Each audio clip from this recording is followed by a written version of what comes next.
Hello and welcome to another daily devotion. As this week we talk about generosity and connecting in to each other, to God through giving and generosity, giving of ourselves, giving of our gifts.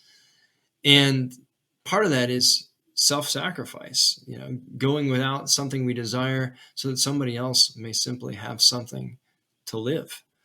Um, and, I think about in school, I used to run track. And I didn't run track because I liked to run. I ran, honestly, because my friends ran track. But I learned that I loved it when I was actually doing it. And I was in a relay race, a 4x200. So for any of you who have ever run a relay, you get down on the starter's blocks because it's still a sprint.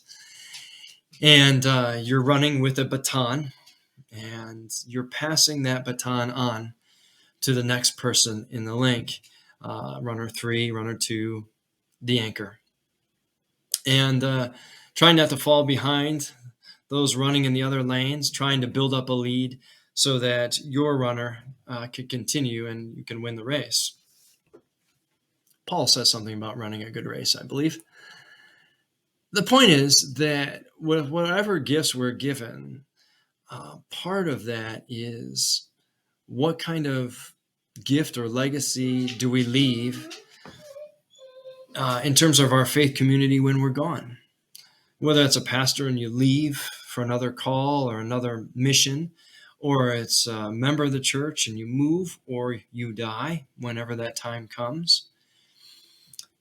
Who has done things on behalf of the faith community to prepare it for this generation? And who will step up now to continue to fuel and feed this faith community for those who aren't here yet, either born or arrived through membership and through outreach and discipleship?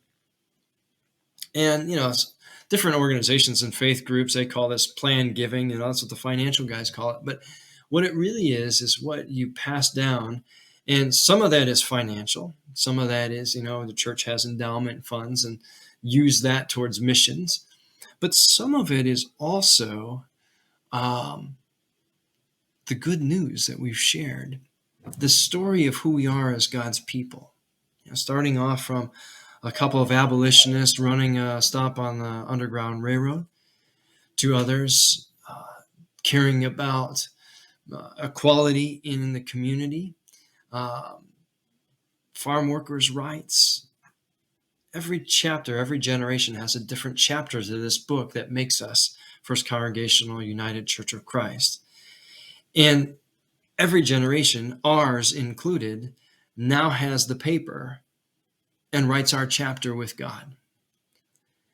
And what comes in that chapter, some of it's out of our control, some of it we react to, but the rest of it is how we choose to respond to what's happening in the world, how we choose to be generous in this moment with our time, our talents, our treasures, and how we give of ourselves so that others may be lifted in our community, whether that's through our space, like the community kitchen or pads, blood drive, scouts, Hope's Front Door, Two-Way Street, or it's through our support of wider church UCC missions like Neighbors in Need or Strengthen the Church, One Great Hour of Sharing, that helps take our financial assistance to those who are refugees fleeing Ukraine or other places, or rebuilding homes that have been destroyed in tornadoes and floods and fires.